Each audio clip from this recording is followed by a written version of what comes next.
Hello everyone, Dr. West here. These are the final two lectures for Unit 2. So you're going to start off in this particular lecture hearing about the endocrine system. So if you remember back in Unit 1, we talked a lot about, well, not a lot, but we talked some about how the endocrine system is sort of like the best friend of the nervous system, that they communicate a lot with each other, and that the nervous system was the very fast communication system, and that the endocrine system was just as important but functioned a little bit slower and had slightly different types of things that it communicated about, but that you needed both sort of giving each other feedback so that they could both sort of work properly. And you're going to hear more about the endocrine side of it in this first lecture. And then in the second half of the lecture, you're going to hear about a specific sort of interaction between the nervous system and the endocrine system that I'm sure you've all experienced or are currently even experiencing, and that is stress and what happens when you feel stressed, both in the short term and in the long term. And I'm going to kind of give you a quick spoiler here. Short-term stress is actually very beneficial. We need the system that is in place to have our nervous system talking to our endocrine system in order for us to feel short bursts of stress. That's very good at getting us prepared, to get us able to handle situations that come our way. Again, if it's a very dangerous situation, it allows us to function in that dangerous situation and hopefully get ourselves out of the dangerous situation. The problem with stress is actually if the stress is long-term, and you'll hear more about that. I'm actually going to show you some videos again from Dr. Bennett. This is her sort of area of neuroscience, her area of biological psychology. So she's going to go into a lot more detail than you're probably going to need, which is fine. I really like the way she talks about this because you can tell she's very passionate about it. She knows a lot about this. But again, as you will, if you've seen several times, I'll sort of pop in periodically and I'll sort of bring you back to earth. And I'll let you know, okay, all that is really cool and really fascinating, but let me make sure you understand so you don't get overwhelmed and you can sort of pick through what she's saying and pick out the important parts that I want you to have memorized for this class. So for example, you'll see this picture again at some point. She's going to want you, or I'm going to want you to know where some of these major endocrine system glands are located. So for example, you'll see this picture again. But anyway, that's the kind of thing that you'll hear me doing throughout. And then we will end this particular lecture with one final crash course video about the endocrine system. I just think it's pretty helpful and it's sort of a nice overview. And the neat thing is at the end of that, he sort of ties it into the concept of stress, which is a great preview for the final lecture. So anyway, I'll talk to you soon. Enjoy. Welcome to Lecture 7 of Section 2.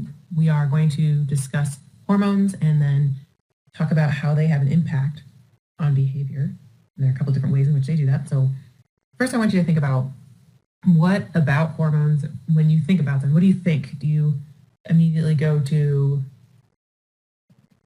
females in their menstrual cycle? Or do you go to your desire for a mate? Do you think about maybe aggression and fighting or bullying? Your sleep is driven by hormones. Even your food choices are driven by hormones. So thinking about all of these factors, that not only does our brain perceive information from the environment, but the way in which our hormones are, at what levels they're at, while we're going through a situation can influence how we perceive a situation, which is why we talk about hormones during this section. Hormones are chemicals that are secreted in one area of the body, but can affect another tissue far away in the body. So how are they different from neuropeptides? Neurotransmitters we talked about are released at the synapse and have a very small and discrete impact because it's within the synapse. Neuropeptides are released from sometimes the cell body, but also from the synapse. But it doesn't just stay there. It actually diffuses away and has a major impact on other areas of the brain. As soon as that chemical gets into the bloodstream, it becomes a hormone. It can be identical to a neurotransmitter. So epinephrine is an example. Epinephrine or norepinephrine, either one of those, can be found in the brain. Norepinephrine is used as a neurotransmitter.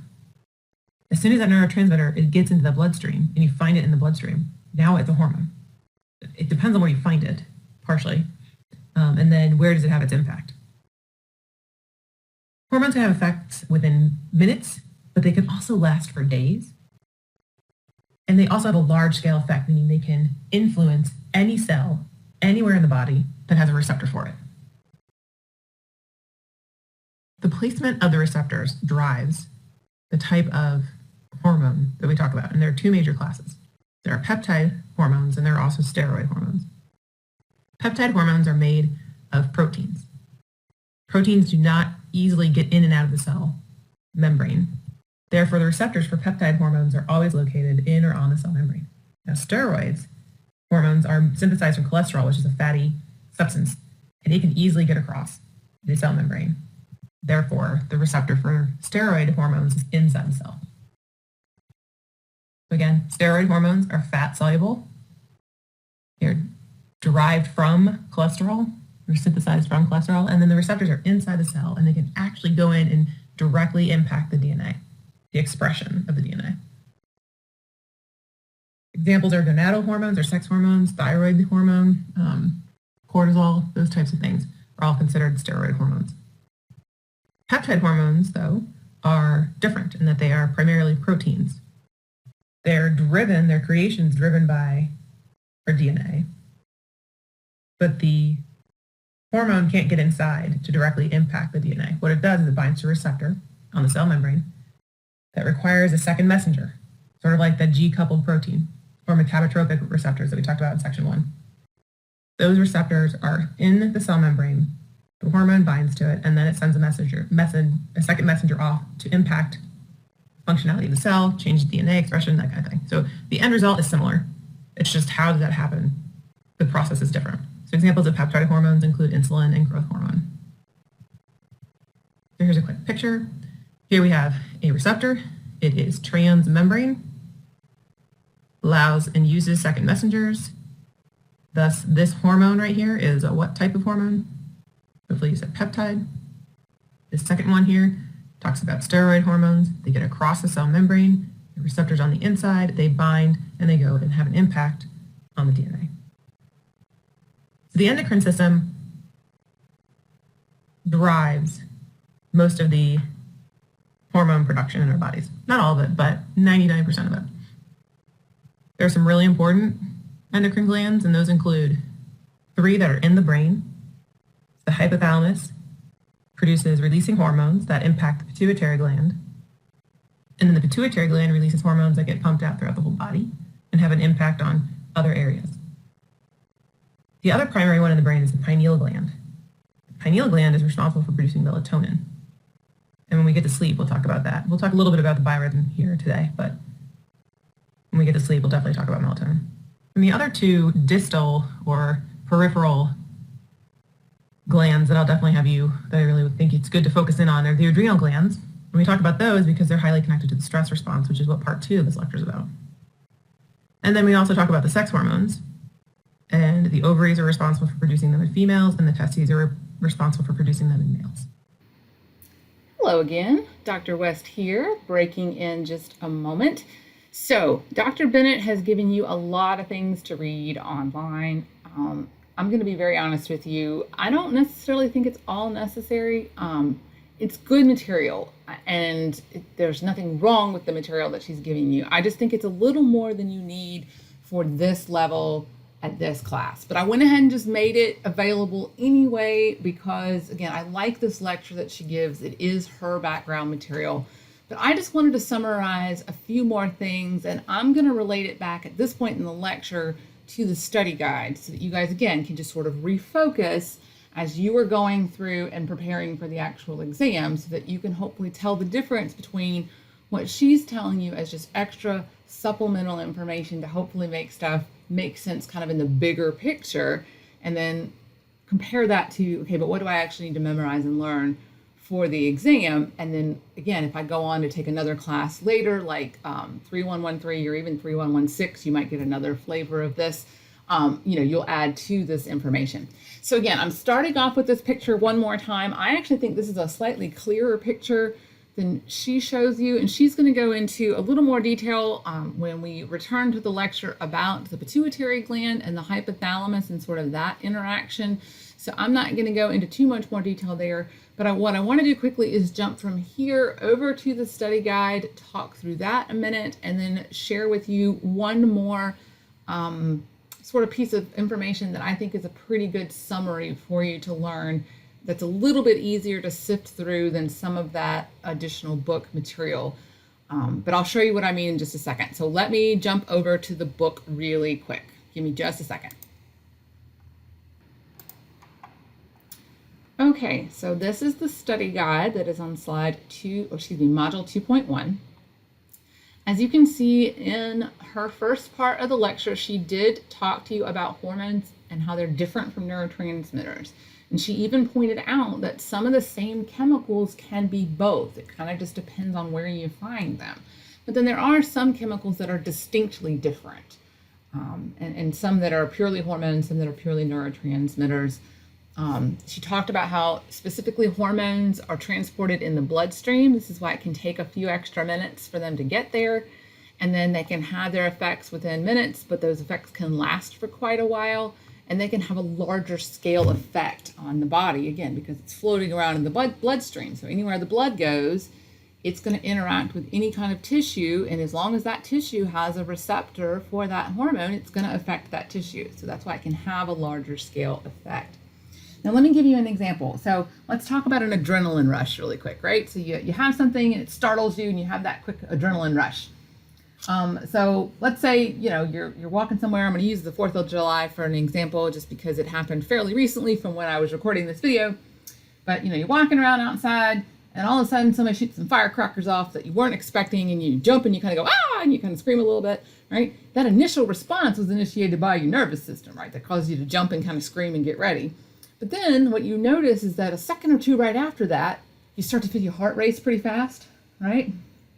That's that secondary hormonal system also activating, right, that stress response, right? That's why it took it just a little bit longer, right, to come on board, right? It's because some hormones had to get dumped into the bloodstream to then, right, get pumped around the rest of your body to get it doing what it was doing. So you can sort of see the difference between almost the immediate effects of the nervous system and then the slightly delayed endocrine system.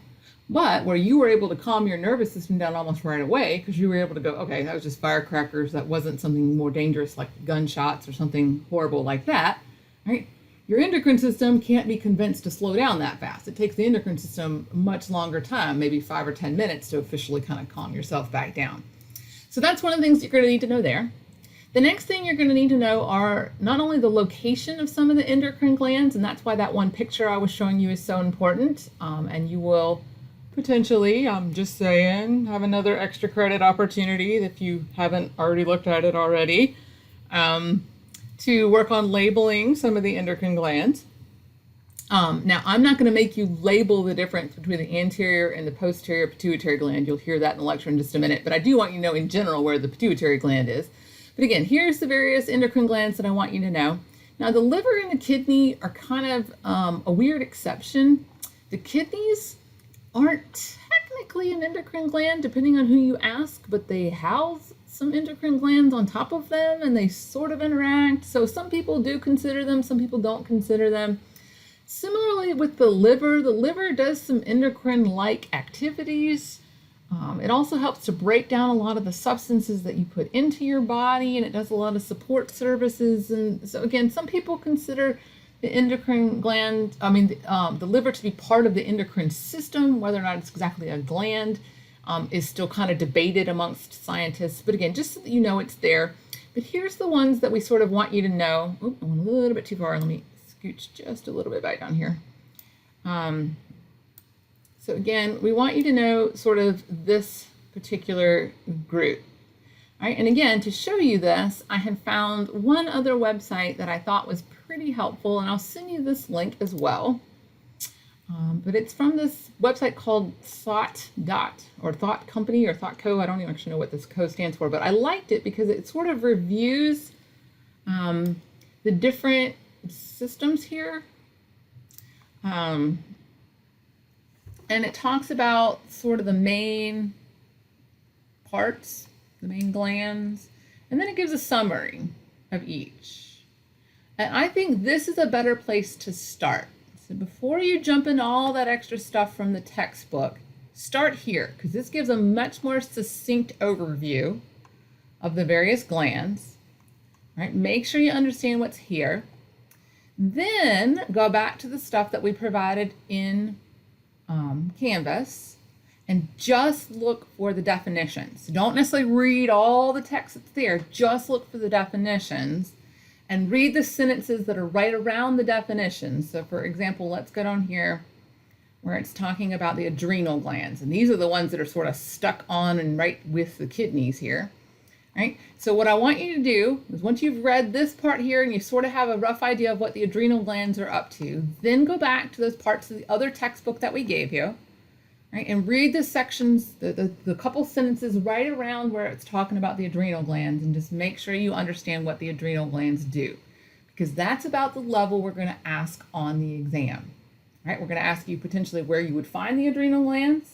So that could be a labeling kind of question, or it could be a question like, where would you find the adrenal glands? And the choices could be kidneys, liver, heart, ovaries, something like that, right? And you would need to be able to say, no, the adrenal glands are found on the kidneys, that kind of question.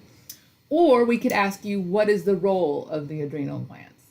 So those are the kinds of pieces you're going to want to be able to pick out when you're studying, where you find it and what it does. So make sure those are the pieces that you have gathered as you were studying.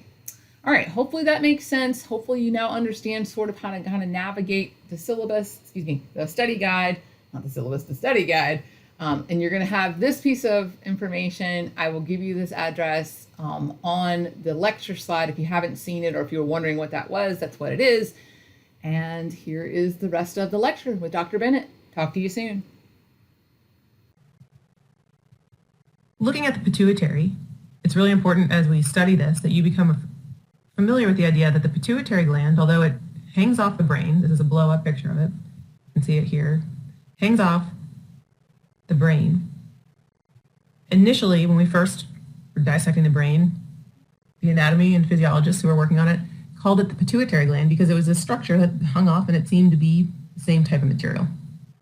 But once we started looking at it under the microscope, what was discovered when they were looking at the anterior pituitary versus the posterior pituitary is that this glandular structure of the anterior pituitary actually synthesizes, secretes, and releases the hormones it produces. And it's doing that in response to hormones that the hypothalamus produces. The posterior pituitary, being nervous tissue, actually allows for the creation of these two hormones, vasopressin and oxytocin, in the hypothalamus. And then they travel down these axons and they stay here and hang out. So it's really just a reservoir. And when the signal from the hypothalamus is to release, it releases them. So the posterior pituitary is much more in line with nervous system tissue, while the anterior pituitary is in line with glandular material. Again, this is just that in words for you. Anterior and posterior. Anterior is a gland. And there are 6 primary hormones that you should memorize. And then there's the posterior, which is non-glandular, and it releases oxytocin and vasopressin. When we think about hormone control of the body, we start with the hypothalamus. It's the kingpin, it's the top one. And it produces a neurohormone that is released in the bloodstream that immediately feeds into the pituitary gland, primarily the anterior pituitary. And here, in response to the neurohormone that the hypothalamus released, the pituitary gland will release another hormone. And that hormone goes off and has an impact on the target endocrine gland somewhere outside of the nervous system. And then it causes that tissue to do something. Those target tissues and target organs will then be responsive to the new hormone that the endocrine gland produces. It will either inhibit the target organ or it will stimulate it. So here's an example with a picture. You have your hypothalamus feeding into your pituitary. Your pituitary is releasing a hormone that is coming all the way down here and affecting your adrenal gland. Your adrenal gland then produces a hormone that goes off and affects target tissues. It also does something else that's really important. The hormone that this target endocrine gland produces is also a hormone that the hypothalamus and pituitary are sensitive to shut off the system. It's the brake. One of the things about endocrine systems is they have to be turned off. It's not just as simple as the action potential ending. They actually have to be turned off. So typically what happens is the end hormone, or the goal hormone that is being driven to be produced, once it reaches a certain level in the brain, as detected by the hypothalamus and pituitary, it will shut off the system, so no more is produced. Pretty smart, huh?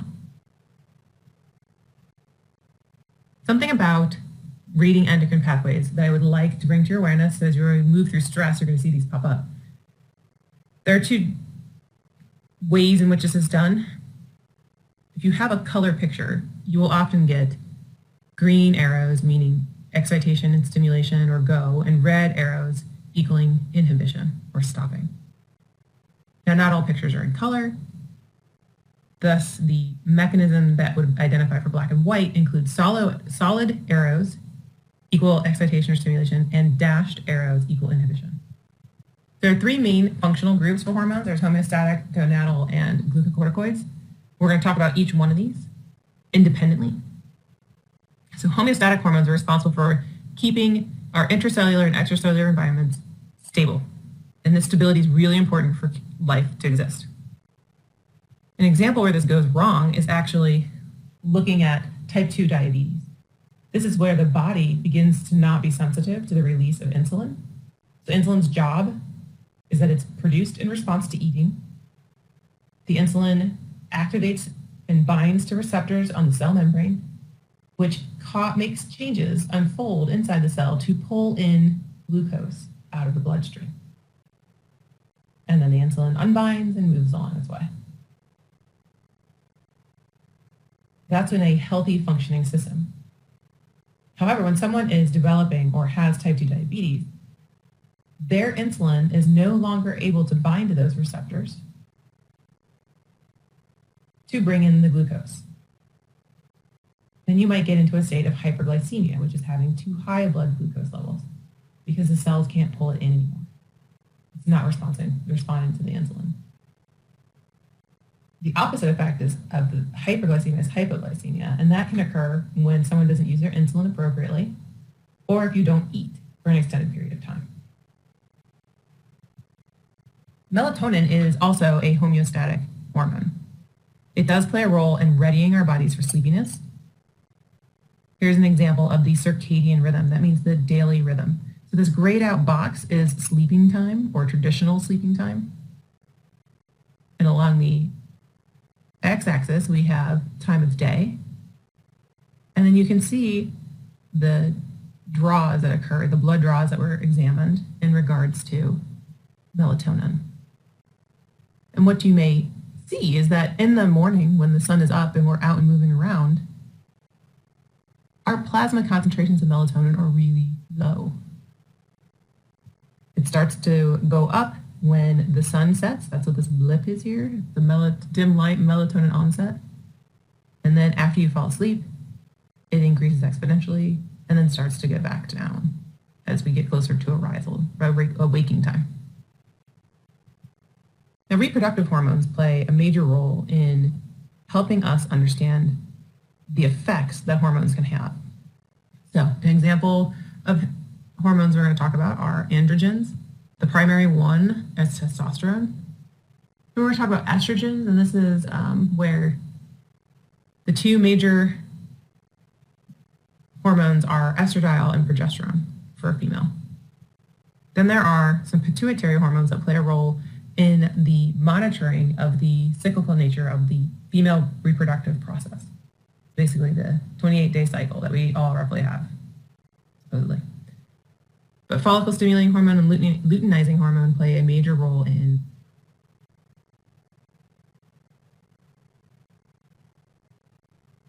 the menstrual cycle, which we don't spend a ton of time on in this class. Also prolactin and oxytocin. In addition, prolactin and oxytocin also play a critical role in reproductive behaviors. Those are more along the lines of postpartum or close after birth, where those get involved.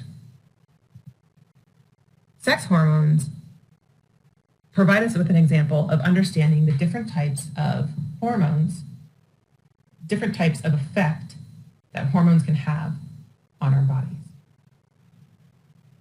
Sex hormones provide us with a really awesome opportunity to understand the two major types of effects that hormones can have on the body.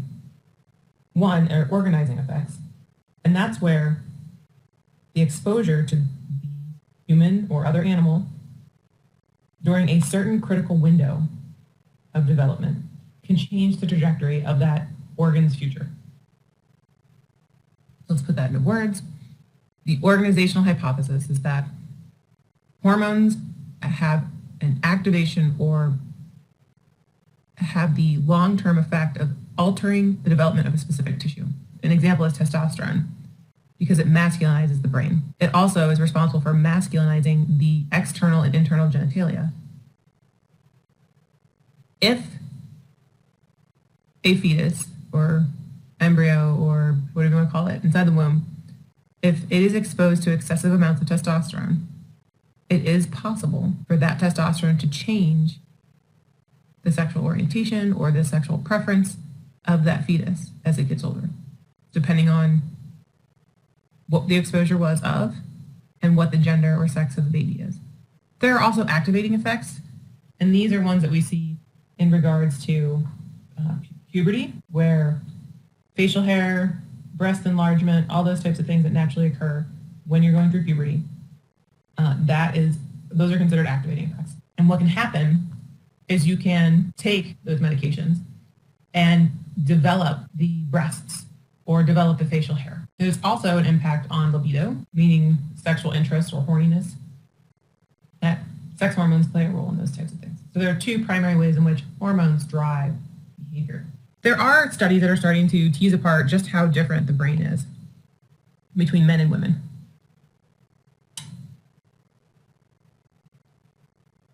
Unfortunately for the science, I really think that the similarities between men and women's brains is far more potent or stronger of an effect than the small differences that we see. That we do see pretty reliably is that the hypothalamus is larger in men and that the corpus callosum is larger in females. The pink areas highlighted in the brain are areas in which males have a greater density of neurons or a larger volume, while for females, the corpus callosum is playing that role. And then all these other areas that are identified by this bluish purple.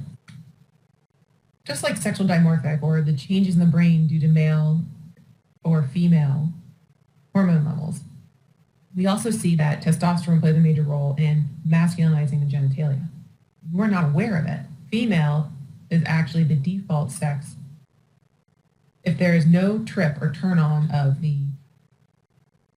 testosterone production in the anti-Mullerian duct hormone, then there's no signal that that baby, external and internal genitalia, should be modified to become testosterone-producing male-like gonads. When you think about it, ovaries, which are the female reservoir of eggs, they come from the same structure that males' testicles come from. It's just that in the male, they've been exposed to testosterone. Now, how might these changes occur? Thinking about the changes to the brain. The changes to the genitalia is pretty straightforward. If you have the anti-Mullerian hormone come on board and the testes start to produce testosterone at high levels, everything's set in order. But how does this happen? Well, it is believed, or it's suggested, that the systemic testosterone can cross the blood-brain barrier. When the neurons take in the testosterone, they actually modify it to estradiol to have its impact. One of the things that you might be thinking about is, if testosterone can cross the blood-brain barrier, what about like estradiol or progesterone or the other steroid hormones that we've briefly talked about? Why can't they get across? Well, it turns out that there appears, and this is more documented in rodents than it's humans, but there's probably something similar, is that estradiol, when it is in the presence of the alpha-fetoprotein, will become inactivated and less responsive. What factors influence whether or not these changes occur? We did see that there are certain areas of the brain where the exposure to testosterone created a larger number of cells. This would be increasing the number of neurons that are formed or killed. It also has impacts on cell growth and the different pieces of linking neurons, so including the dendritic branching, synaptic growth, and activity of the synapse. I like to talk about anabolic and androgenic steroids because they seem to be used more often than you might think they are. Now for males, they don't typically cause too many problems with regards to, for females growing whiskers or secondary characteristics of having testosterone, greater acne, those types of things, can develop when you take an anabolic androgenic steroid. There are major health risks. One of the things they have seen is that it increases a male's risk of infertility because you're basically shutting the system down. When the body realizes, hey, I don't need to be producing this much testosterone, why am I doing this? And it reduces it. It's one of the reasons why a sign of or a long-term use issue of steroids are smaller or shrinking testes because they don't need to produce testosterone anymore, so they stop. Some of the risks for females include masculinization, meaning deepening of the voice or growing of facial hair. Both sexes have an increased risk of aggression and heart attack and stroke. So the last set of hormones are called glucocorticoid hormones. Now, the textbook separates them as their own hormone division, and I disagree with that. When we study cortisol, cortisol is used for two purposes. One is a homeostatic mechanism to keep our bodies in check in a rhythm across the day. Again, homeostatic behavior like. And then the other thing is that cortisol is responsible for breaking down proteins and increasing glucose. And we want to do that when we're under stress. So because glucocorticoids have it's two-dimensional, right? It's responsible for keeping us awake and active during the day, but it also plays a major role if our system's challenged. And it will play a role in addition to being a homeostatic hormone and having a circadian rhythm, cortisol also is reactive to our current stress situations. So in this graph right here, the grayed out part is sleeping time. While you sleep, you're very low when you first start sleeping, and then you slowly get up until you actually get yourself out of bed. This is called the cortisol awakening response. It is the response of us physically getting out of our bed in the morning. And that is a good thing to do because it gets you going. All right, we're going to stop there, and we're going to pick up at this point for part 2, where we're going to move into the actual stress response. I've invited you all here today because I wanted to talk to you about some ugly stereotypes that are going around. I've been hearing a lot of unfair, unseemly, and unscientific generalizations being made lately, and they mostly have to do with sex and your hormones. People have a nasty habit of equating hormones with a particular set of behaviors and conditions, most of which have to do with reproduction or sexual development or acts that include what my brother John has referred to as scootily pooping. For example, people will say that hormones are why Kevin has zits and is being all moody, or why Hannah, who's 3 months pregnant, just cried watching a commercial for car insurance, which, let's be honest, I do that too. Now, I'm not saying that hormones aren't at the root of sexual attraction or zits or occasional bouts of extreme emotion, because they are. That's just not all that they do. Not even close. When people talk about hormones in the context that I just mentioned, what they really mean is sex hormones. But sex hormones are just one kind of hormone that you have coursing through your body right now. In fact, there are at least 50 different types of these chemical messengers at work in your body at this very minute, but only a very few of them have anything at all to do with sex. The truth is, from birth to death, just about every cell and function in your body is under your hormones' constant influence. They're floating through your blood, regulating your metabolism, your sleep cycle, your response to stress, and the general and incredibly important overall homeostasis that keeps you not dead. Some hormones are just there to make other hormones trigger even more hormones in a kind of chemical relay race that biologists refer to rather elegantly as cascades. These hormones run through your body no matter what your mood is or whether you have zits. So the reality is, we are all hormonal all the time.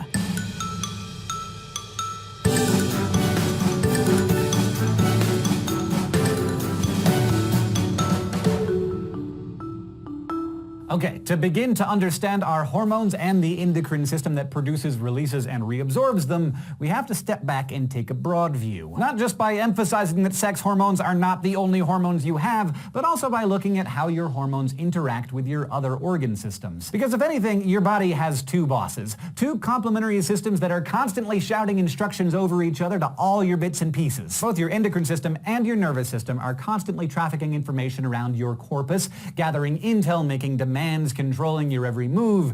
They just have totally different ways of doing it. Your nervous system uses lightning-fast electrochemical action potentials delivered by an expressway made of neurons to specific cells and organs. But your endocrine system prefers a slower, wider stream of data. It secretes hormones that travel through your blood, not through neurons, so they move more slowly, but they also produce widespread effects that last a whole lot longer than an action potential. Now, compared to your heart or brain or other arguably more glamorous organs, your endocrine system's organs and glands are kind of small and lumpy. They're also rogues. Instead of being all nestled together like in your other organ systems, these guys are scattered all over the place, from your brain to your throat to your kidneys to your genitals. A gland is just any structure that makes and secretes a hormone, and the master gland in your body is the pituitary, which produces many hormones that signal other glands, like the thyroid, parathyroid, adrenal, and pineal glands, to make their own hormones. The endocrine system also includes a few organs, like the gonads, the pancreas, and the placenta in pregnant women, all of which have some other non-hormonal functions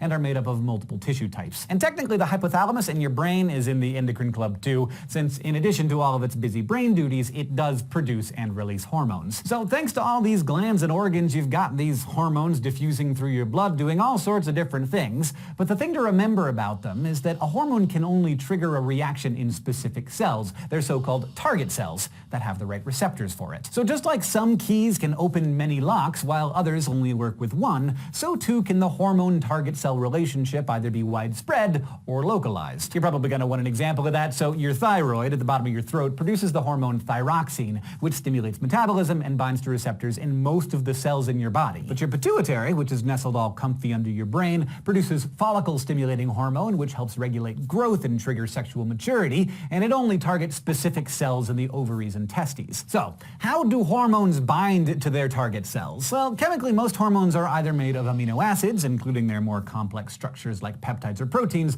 or they're derived from lipids like cholesterol. And this is key because a hormone's chemical structure determines if it's water-soluble, like most amino acid-based ones are, or lipid-soluble, like steroids are. Solubility is important because your cell membranes are made of lipids. That means that water-soluble ones can't get across them, so target cells for those kinds of hormones have receptors on the outside of their membranes. Lipid-soluble hormones, on the other hand, can just basically glide right through that cell membrane, so their receptor sites are inside the target cells. Either way, when a target cell is activated, the hormone alters its activity by either increasing or decreasing some of its functions, usually with the goal of maintaining your body's homeostasis in one way or another. So, if hormones are keeping your body in balance, what's putting your body out of balance? I don't know. Could I interest you in some pie? If you have a couple of nice, generous helpings of strawberry rhubarb pie, and just to make things interesting, let's say they're a la mode, your blood glucose level is going to go through the roof. And the pancreas regulates your blood sugar by releasing two different hormones, insulin and glucagon. Once you have a belly full of that pie, beta cells in your pancreas release insulin, which helps lower your blood sugar by increasing the rate at which your cells store the sugar either as glycogen or as fat for later use. Now let's say you've done the opposite. You've eaten no pie. You're pieless. In fact, you've eaten nothing for hours. If your blood sugar drops too low, then alpha cells in the pancreas will instead send out glucagon, which helps raise your blood sugar levels, in part by decreasing the storage of sugar in your cells and triggering the release of glucose back into the blood. Lots of different endocrine-related illnesses, like diabetes or hyperthyroidism,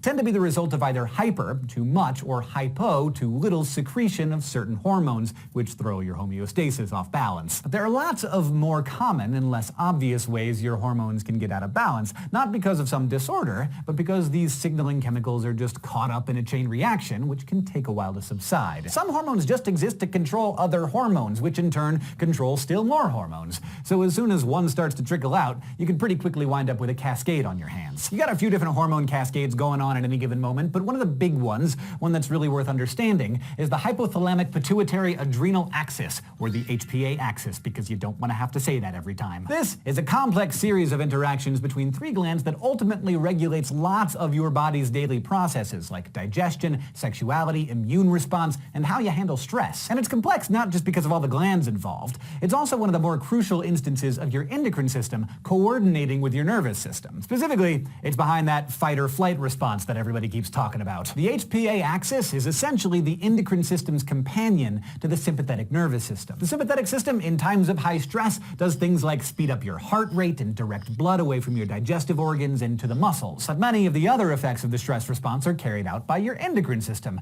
And getting your nervous and endocrine systems to work together in times of crisis is where the hypothalamus comes in. It's the hub of where the two systems meet. It keeps tabs on what's going on all over your body, analyzing your blood for signs that something might be off. So let's revisit our fight or flight scene from a few lessons ago, the old burning house scenario. So you're sleeping. You're dreaming about petting pandas with Emma Watson or whatever when the smoke alarm goes off. Well, action potentials in your brain trigger neurons in your hypothalamus to release the peptide hormone CRH, or corticotropin-releasing hormone. The CRH makes the very short trip through the bloodstream to the anterior pituitary gland where, because it is water-soluble, it binds to receptors on the outside of its target cells. There, it triggers the release of adrenocorticotropic hormone, or ACTH. The ACTH travels again through the bloodstream to the adrenal cortices of the adrenal glands on top of your kidneys. When the ACTH binds to receptors on cells in an adrenal cortex, it triggers the release of a frenzy of different freak-out compounds known as glucocorticoid and mineralocorticoid hormones. Typically, these hormones help us deal with day-to-day stress by keeping our blood sugar and blood pressure balanced. But under major stress, like waking up in a burning building stress,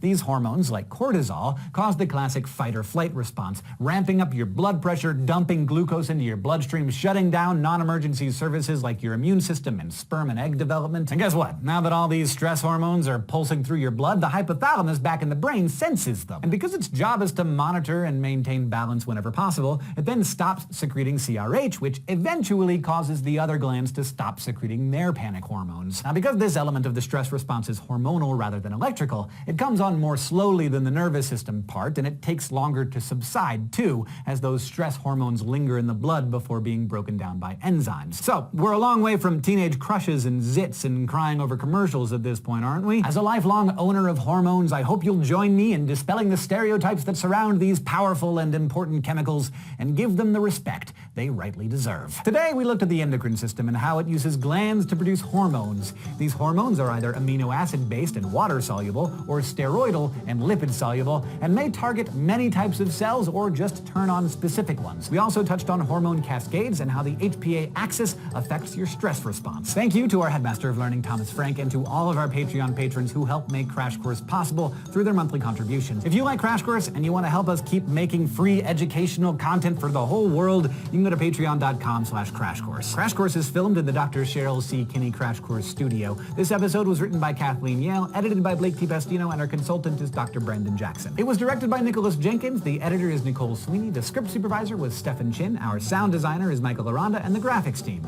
is Thought Cafe.